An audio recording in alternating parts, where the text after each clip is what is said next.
Olá meus amigos, nessa videoaula eu vou trabalhar com vocês, vamos explorar aí como que nós temos as políticas de preços de acordo com o que seja praticado no mercado. Pensando aí basicamente na relação com a concorrência e até mesmo naquilo que o mercado está acostumado, a identificar, a compreender sobre os valores que geralmente são os praticados para as ofertas de determinados produtos. Com isso então nós temos as políticas de preço. Principalmente no varejo, nós estamos falando especificamente do mercado, que se utiliza aí de uma dentre três possíveis políticas.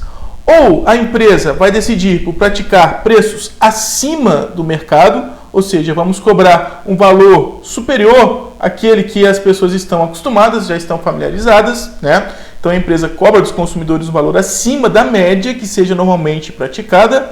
Perceba que para eu ter essa noção de média normalmente praticada, eu preciso ter um breve conhecimento do mercado.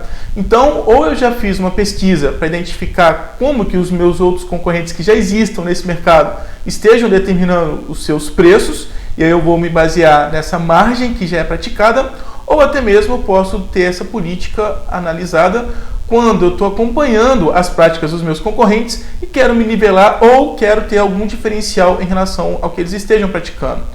E essas são três políticas. Eu posso definir por praticar preço acima do mercado, os preços médios do mercado, exatamente que eu estou aqui nessa margem, nesse intervalo que é o efetivamente padronizado. Então a empresa ela cobra o valor que está na média, ou seja, aquilo que não apresenta nem vantagem nem desvantagem em relação aos demais varejistas. Não se diferencia aqui a oferta em relação aos outros concorrentes, pensando específica e exclusivamente no preço. E também eu posso adotar os preços abaixo do mercado. A empresa vai cobrar então um valor menor que o praticado pela média dos concorrentes. Mas perceba, a gente precisa sempre resgatar isso. Por mais que eu determine, vamos oferecer o nosso produto a um preço mais acessível, vamos cobrar um valor inferior àquele que já está padronizado ali no mercado, ainda assim eu tenho que observar, tenho que considerar os meus custos. Eu não posso incorrer na condição de cobrar um preço mais acessível e ter prejuízo para a minha empresa. Então, a gente tem que ter esses certos cuidados. E também, se eu preciso ter um cuidado para não ter prejuízos para a minha empresa cobrando um preço mais acessível, abaixo do que seja praticado pelos demais concorrentes, se de fato eu for determinar pela condição de cobrar um valor superior, acima do que seja padronizado, que seja efetivamente praticado ali no mercado, eu preciso ter uma credibilidade, eu preciso ter uma convicção de que o meu produto, a minha oferta, ela realmente traz algum diferencial, seja porque nós oferecemos um item de exclusividade, seja porque nós já temos uma reputação que garante a percepção de uma qualidade superior, mas eu tenho que estar atento se o meu público, de fato, identifica que nós temos um diferencial para a nossa oferta ser lançada aí a um preço mais alto.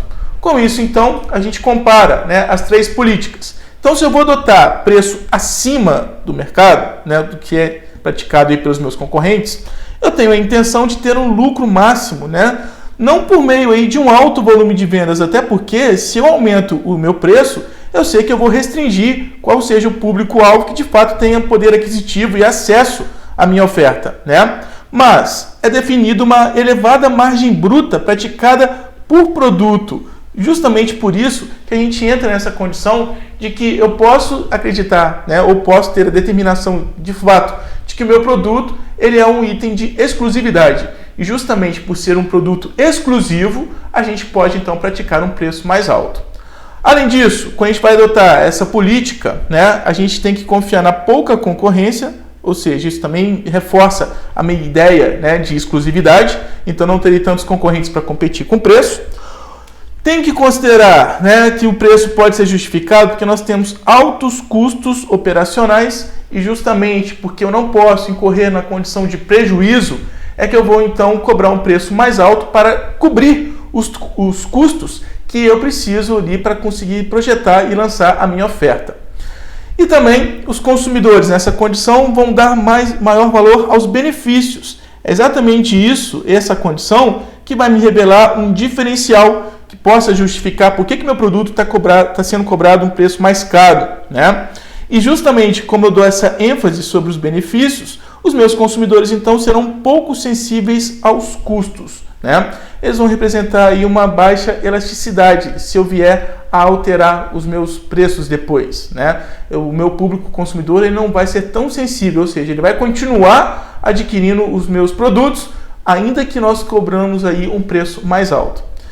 E nessas condições, o varejista ele tem que focar então nesses benefícios. E o diferencial, né, esses benefícios para garantir um diferencial, pode ser a localização do ponto de venda, os serviços que são oferecidos a uma qualidade superior e que seja percebida pelo público consumidor, a atmosfera, o ambiente, né, a gente vê muito isso em lojas mais sofisticadas ou até mesmo em casas noturnas que oferecem um maior conforto, um maior luxo, um maior status.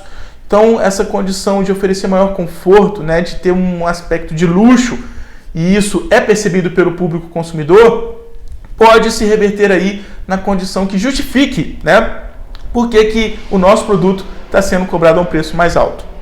E também o horário de funcionamento, quando eu posso garantir maior flexibilidade, né, ou maior comodidade, ou até mesmo maior conveniência para o meu público consumidor, eu estou ali lançando uma oferta coerente às condições específicas do meu público, isso pode justificar por que nós vamos cobrar um preço mais alto.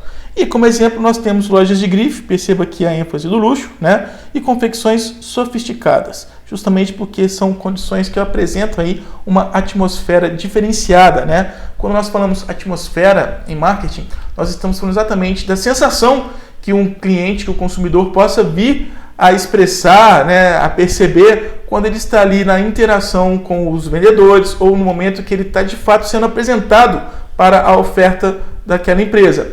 Essa atmosfera, né, essa sensação de bem-estar, essa garantia de que ele está sendo acolhido num ambiente diferenciado é o que vai inclusive ser muito explorado nas pesquisas de neuromarketing, quando a gente tem até mesmo estratégias cognitivas para induzir a pessoa ao consumo ou fazer com que a pessoa realmente compreenda, né, que aquele produto vai ser um preço mais caro justamente porque tem todo esse diferencial, tem toda essa sofisticação, tem toda essa condição que confere um status, um bem-estar e a pessoa esteja mesmo disposta a pagar por isso. Mas a gente sabe que, né, na maior parte do nosso varejo, a gente tem aí os preços praticados de acordo com a média, né? Então, essa é a política adotada pela maioria dos varejistas. O preço ele é definido já nesse patamar intermediário, então eu observo qual é o preço comum de ser praticado pelos meus concorrentes ou no segmento, no setor de uma maneira geral. Pensei, por exemplo, uma rede de fast food. Eu sei que os lanches ali, né, fast food, estarão sendo ofertados na margem aí dos R$18 até os R$30. Então, essa é uma margem que já é percebida, já é conhecida do mercado, então eu posso estabelecer meu preço dentro dessa média. Já é a média que o público consumidor já está acostumado e, consequentemente, que o público vai aceitar, né? Eu vou lançar a minha oferta dentro dessa margem de valor, já está mais aceitável. E aí o que acontece é, o meu preço acaba não sendo um diferencial para a minha concorrência. Então eu tenho que apelar para outras condições, outros recursos, né, que justifiquem por que o consumidor vem escolher a minha marca, já que o preço está sendo o preço padrão que seja adotado ali no mercado. E nesse caso, então, a diferenciação é que tem que ser o destaque, né? Se eu não consigo competir em preço, então eu preciso me buscar diferenciar em relação às minhas concorrentes, voltando, né, para ter alguma vantagem competitiva, seja porque nós estamos oferecendo algum benefício estratégico, seja que nós estamos oferecendo algum brinde, né, ou até mesmo pela localização, né, e você pode imaginar que, por exemplo, lojas em shopping centers, né, o primeiro piso ele sempre é o mais disputado, porque se aquele shopping está instalado em uma área de circulação de pessoas que inclusive não entram ali apenas para adquirir os produtos do shopping, o simples fato de ter ali uma maior locomoção, né, uma maior mobilidade urbana, já faz com que aquele ponto de venda tenha um destaque, porque a vitrine vai ser mais vista, né?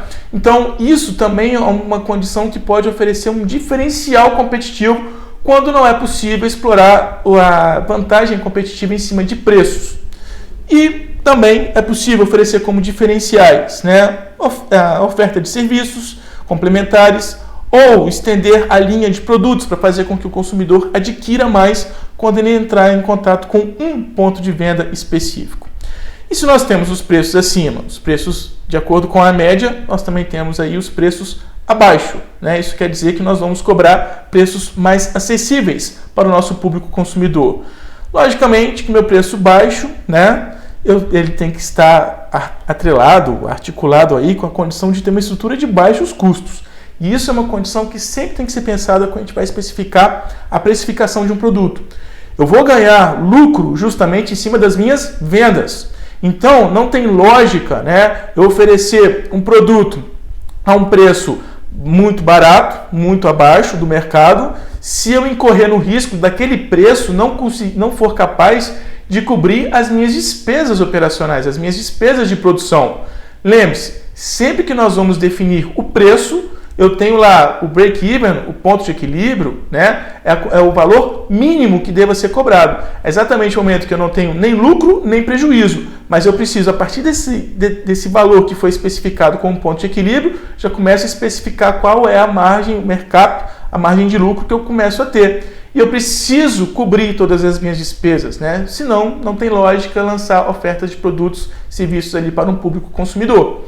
Então, se eu preciso ter algum lucro mínimo, até mesmo para garantir que minha empresa continue funcionando por mais tempo ali naquele mercado, eu preciso considerar os custos. Então, ainda que a gente vá determinar por cobrar um preço abaixo do que seja adotado no mercado, eu preciso analisar criteriosamente quais são os custos que nós temos para cobrir esses custos. Consequentemente, para não incorrer maiores custos, né, aquele meu produto vai oferecer menos benefícios, né, vai ser um produto mais básico, justamente para justificar porque está um preço mais baixo, e tem que haver aí um alto volume de vendas. Essa estratégia, essa tática, essa política de preço, ela vai ser mais adequada quando eu estou lançando sobre aquele produto que é de alta circulação, aquele produto que eu sei que não tem uma certa exclusividade, né, que ele tem aquela orientação da própria produção, a orientação do próprio produto, de vender por si só. Quando eu tenho esse produto que eu vejo que ele realmente vai ser adquirido, esse é o produto mais adequado para estabelecer essa política de oferecer a um preço mais baixo no mercado. E o preço, então, é uma arma competitiva, porque é um produto básico, é um produto que não oferece tantos benefícios, né? Eu não tenho altas despesas para gerar esse tipo de produto, então eu posso cobrar um preço mais baixo e explorar isso como um apelo de marketing, né? Vai ser justamente como que eu vou garantir ali o meu volume de vendas. Além de comparar essas três políticas, né, a gente também tem aí táticas, maneiras de aplicar essas políticas. Então a gente tem diversas, como por exemplo, se eu vou cobrar um preço alto, abaixo, se eu vou definir se meu preço tem que ser alto ou se meu preço tem que ser abaixo do que foi definido no mercado, né? Para eu conseguir ter esse diferencial no momento específico, eu posso oferecer um desconto e depois voltar a um preço normal. O que isso significa? Bom, por um considerável tempo aqui da nossa empresa nesse mercado, né, do nosso ponto de venda, a gente sempre cobrou a um preço mais alto. E aí nós começamos a perceber que esse produto está começando a ter sua redução no volume de vendas. Então, para eu não perder mais as vendas, até porque o produto parado no meu estoque vai corresponder a um possível prejuízo, é uma despesa ali para a minha organização, no momento específico programado, eu posso lançar um desconto. Olha, esse produto que antes era tanto, agora você pode adquiri-lo a um preço mais acessível. Isso vai voltar a aquecer o mercado, vai voltar a aquecer aí as minhas vendas. Então eu posso adotar isso como uma tática, né? De uma hora para outra eu posso modificar aquele preço que antes estava acima do mercado, ele num determinado momento pode ser cobrado a um preço inferior, que não precisa nem ser um preço abaixo do que seja adotado no mercado. Ele simplesmente pode ter uma redução, né? E pode até mesmo acabar convergindo aquela margem que corresponde ao preço médio que seja praticado no mercado. O que vai acontecer é que todo o público que já conhecia a minha oferta a um preço mais alto, no momento que vê desconto, né? Neste momento você agora pode levar o nosso produto por tanto. Como o público já conhecia quais eram os valores que nós praticávamos, nesse momento, ainda que a minha empresa esteja aplicando o preço que seja o preço médio, o público vai acreditar que é vantagem comprar aquele produto naquele momento específico. Então isso vai estimular, né, as compras do público consumidor. Então perceba, eu posso ir de um patamar a outro.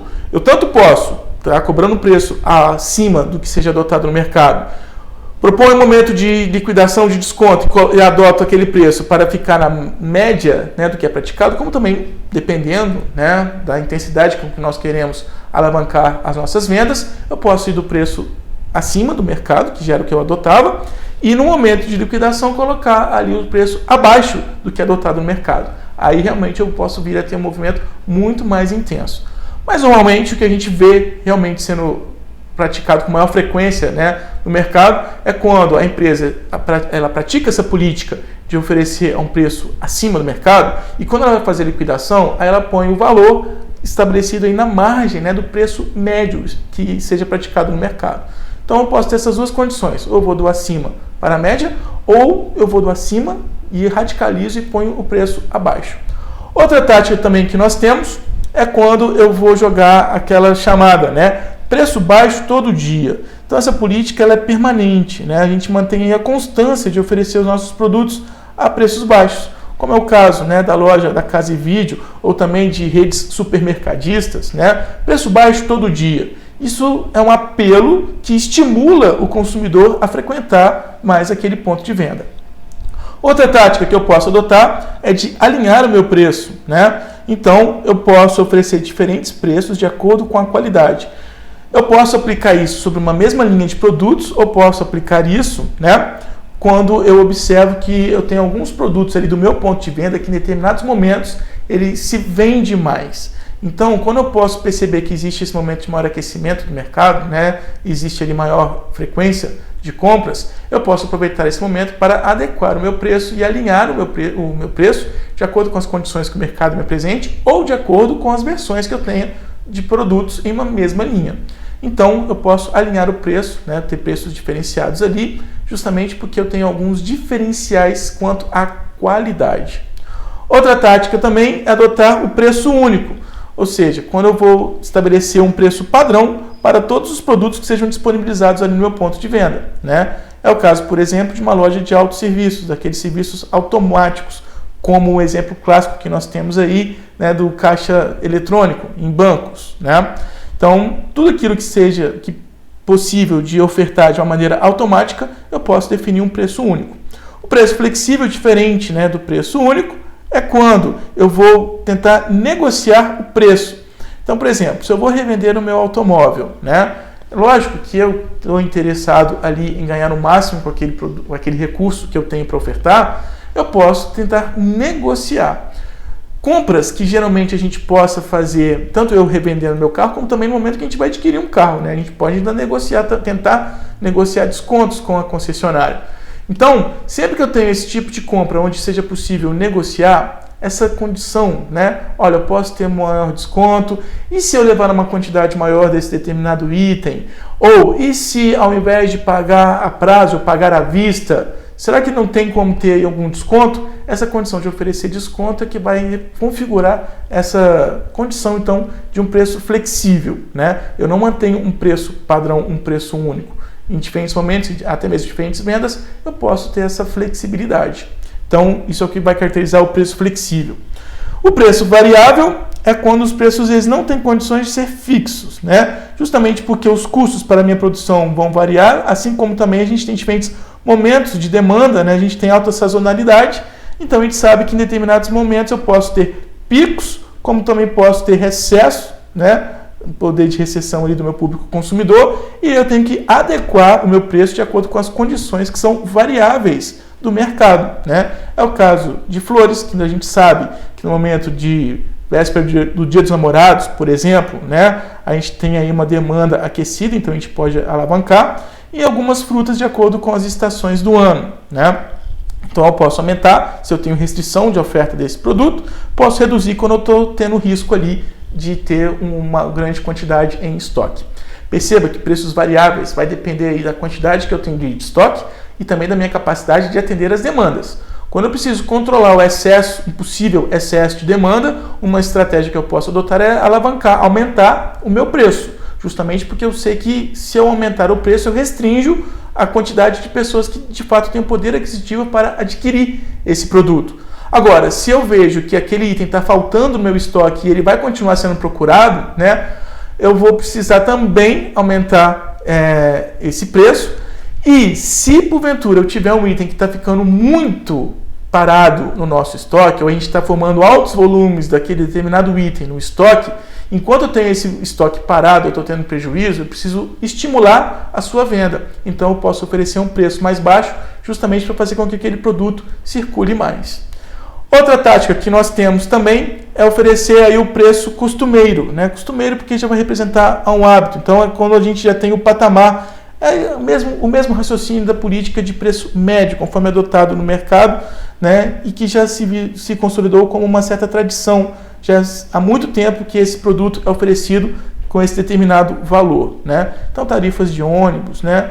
Jornal a gente já nem acessa mais, mas aí no caso de algumas revistas que ainda tem circulação no mercado, né? Aqueles produtos que são mais tradicionais. Outras táticas, eu posso oferecer preço múltiplo, né? São preços menores para quem compra maiores quantidades. Perceba que a tática do preço múltiplo, ela converge aqui para essa condição de preço flexível, justamente porque ele pode ter diferentes valores, né? E aí eu posso me apropriar dessa tática de preço múltiplo justamente quando o meu cliente está negociando comigo porque ele está adquirindo uma quantidade maior. Então, para não perder essa venda, né, para garantir que esse meu cliente, esse meu consumidor saia satisfeito, eu posso atender aí a uma expectativa que ele apresentou para mim, né, de ter um maior desconto, uma vez que está sendo lucrativa para a empresa aquela compra específica de um alto volume. Então eu posso ter aí preço múltiplo, né, diferentes preços, pensando nos descontos que eu posso embutir em uma venda. Outra tática também que nós temos, né, é quando eu posso oferecer o preço de pacote. Quando eu tenho um preço menor ao adquirir um conjunto de itens diferentes, né, como o caso aí dos combos de McDonald's, ou também o que é muito comum da gente observar essa tática, né, do preço de pacote, é quando você tem, né, e logicamente sendo eticamente aplicada essa política, leve 3, pague 2, né? Eu estou formando aqui um pacote justamente para estimular o meu consumidor a comprar mais. Então eu posso ter um preço diferenciado justamente para essa condição, né? Fazer com que minha pessoa adquira mais. Então realmente eu posso oferecer esse preço diferenciado para estimular então que a pessoa adquira uma quantidade maior. Preço psicológico, né? Uma tática cognitiva explorada no neuromarketing. Hoje em dia a gente vê que não existe mais valores arredondados, né? A gente sempre tem lá terminando com 99 centavos, né? Ou fechando um número no 99, né? Porque essa tática, por mais que ela seja velha, ela sempre dá certo. Já expliquei em outros momentos, volto a dizer qual que é a lógica, né? Qual que é o raciocínio por trás disso. Quando nós aprendemos a numeração, né, na nossa infância, a gente morria de orgulho de chegar para um adulto e falar, olha, eu sei contar. 1, 2, 3. Perceba que nós aprendemos a numeração em caráter de ordem, né? E sempre que a gente vai enumerar algo, o primeiro valor, ele sempre tem um destaque.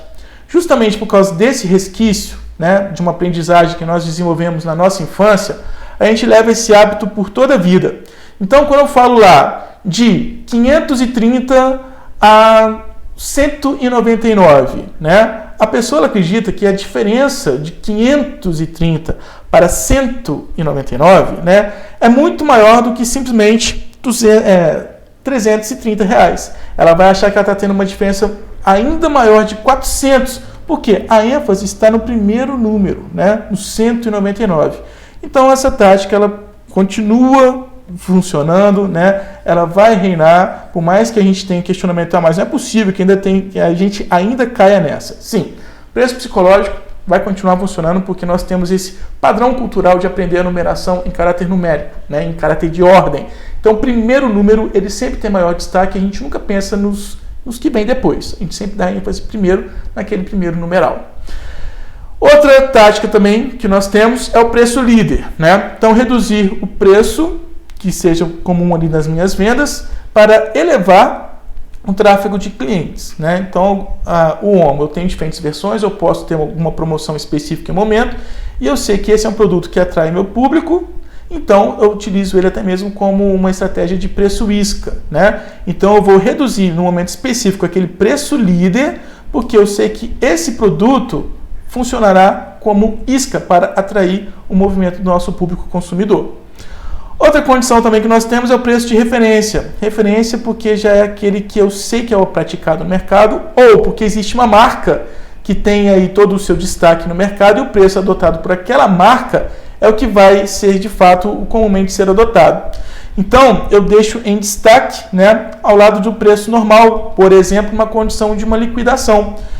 Então, eu tenho lá de 20 por 15 reais, né? Perceba, eu estou conjugando aqui. Antes nós tínhamos um preço alto e nesse momento específico reduzimos o nosso preço. O preço de referência aqui é aquilo que já está habitual de ser praticado no mercado. Chama a sua atenção, né, quando a gente vai adotar o preço de referência, pode ser isso. O nosso público já está acostumado com os valores que nós praticamos, já conhece quais são os nossos valores e no momento quando eu vou ter esse ajuste, antes nós cobrávamos mais alto do mercado, agora a gente vai estabilizar para o valor que é o valor médio, ou a gente vai ter um momento específico de cobrar um preço abaixo do que seja adotado no mercado. Perceba que a gente tem como preço referência, né, aqueles valores que já eram adotados, que o público já conhecia. Mas eu também tenho esse raciocínio de preço referência quando eu vou entrar no mercado com um produto novo e aí eu tenho uma marca de referência e o preço adotado por aquela marca, que vai ser minha concorrente principal, é a margem de valor que eu também posso vir a determinar para os meus preços que eu venha praticar. Então, preço de referência tem esses dois raciocínios. Tanto eu posso utilizar como análise do preço de referência de uma marca referência no mercado, como também, depois que já tem uma certa história ali naquele mercado, os valores que nós já estamos acostumados a praticar se tornam um preço de referência para o nosso público e em momentos específicos de liquidação eu vou conseguir estimular mais as minhas vendas, justamente porque eu estou tendo um preço diferenciado em relação ao que nós já adotávamos como preço de referência. Um exemplo que você pode observar é alguns restaurantes que talvez você já conheça, que você já tem aí uma noção. Bom, aqui eu sei que as refeições sempre são cobradas a um preço mais alto. Mas aí aquele restaurante, em um momento específico, determina, aqui agora nós vamos oferecer pratos executivos para o almoço. E aí o prato executivo está no valor tanto. E aí você observa que aquele valor daquele prato executivo é inferior ao que normalmente é adotado por aquela organização, por aquela empresa. Então isso te estimula, né, a ir lá usufruir daquele produto diferenciado, que está com preço diferenciado. Mas perceba que o preço diferenciado vai ser consequência de um preço que era referência ali naquela organização. Outra taxa que nós temos também é cobrir o preço da concorrência, né? Como nós já vimos, eu posso ter aí alterações no meu preço para tentar driblar a minha concorrência e é um momento específico que eu vou oferecer um preço mais baixo, né, do que o que o concorrente anunciou como sendo o menor. Como que a gente observa isso, né? Tem muitos anúncios que geralmente a gente vê aí que a gente se depara com essa informação. Cobrimos o preço da concorrência, né? Se você trouxer um anúncio, se você trouxer a informação de que um concorrente nosso está oferecendo um produto a esse preço X, a gente vai tentar cobrir esse preço. É uma condição tanto específica, mas eu mesmo já vi isso acontecer. E tenho certeza que você em algum momento também, né? Quando o concorrente ele quer tanto conquistar o público consumidor, que ele até mesmo, a empresa ela quer tanto conquistar esse público consumidor, que no momento específico ela pode ter essa tática, né? Essa habilidade. Olha, cobrimos qualquer oferta. Então, isso também pode ser um preço diferenciado que vai ser consequente, vai revelar justamente que existe uma guerra de preços no mercado. E quando eu estou oferecendo marcas próprias, né, não tenho concorrentes, né, estou tendo a exclusividade ali sobre o meu produto, então a gente pode obter margens de lucro maiores, justamente porque nós temos um diferencial e um menor custo. Como o caso, por exemplo, do Café Carrefour, que já não é a questão de ter margens maiores, lucros maiores por preços maiores, mas vai ter margens maiores porque ela já tem a sua própria marca, ela já tem a sua condição de colocar a sua própria marca do seu produto no seu próprio ponto de venda e com isso, então, ela não precisa pagar um outro fornecedor, né? Ela já tem ali de fato, ela tem um fornecedor, mas já firmou um acordo, né? Ela não precisa negociar com esse fornecedor. Mas como ela já tem ali a sua própria marca, ela não precisa pagar a mais para estar disponível naquele ponto de venda. Essa condição de não precisar pagar esse valor a mais para poder estar disponível numa gôndola de supermercado, num ponto de venda, já possibilita oferecer um preço mais barato, porque existe aí um menor custo, né? Justamente porque eu estou me aproveitando dessa condição de ter uma marca própria. Marca própria pode tanto ser essa condição, nós temos uma exclusividade e eu posso ter um lucro maior, posso até colocar um preço acima, né? E marca própria quando eu tenho condição de reduzir algumas despesas, reduzir alguns custos, e então eu posso adotar a política de oferecer a um preço abaixo do mercado ou ter um destaque ali em relação aos outros concorrentes que estão sendo anunciados naquele mesmo ponto de venda, porque uma vez que eu tive menor despesa, eu tenho essa condição então de oferecer a um preço mais acessível. Então, também é uma tática de preço. E aí, a gente também precisa considerar que, se nós estamos falando de preços de produtos, né, é muito mais usual a gente identificar todas essas táticas e essas políticas mais em bens tangíveis. Até porque, quando eu vou gerar um bem tangível, um produto manufaturado, eu tenho exatamente condições objetivas, né, de especificar os meus custos. Sabendo que os meus preços precisam cobrir os meus custos, né, aquele produto que é físico fica mais fácil de objetivar, de definir a sua precificação. Mas, quando a gente vai falar da oferta de serviços, eu já tenho aspectos mais subjetivos sobre como que eu vou atribuir o preço para a oferta desses serviços. Mas aí, essa temática, né, esse tema da precificação de serviços é um assunto que eu vou trabalhar num outro vídeo com vocês. Neste aqui, que fique claro então, né, que nós temos políticas de preço de acordo com o que seja praticado no mercado, e ao analisar como que eu posso cobrir as minhas despesas, como que eu posso adequar a minha oferta com base no que o meu concorrente esteja oferecendo, eu posso então ter táticas sobre como que eu vou estabelecer precificação ou como que em alguns momentos específicos eu posso oferecer ali uma liquidação, um desconto no meu preço, justamente para alavancar, para ter aí um maior volume de vendas. Eu espero que esse conteúdo que foi trabalhado aqui nesse vídeo tenha ficado claro para você. Muito obrigado pela atenção e muito obrigado por me assistir aqui.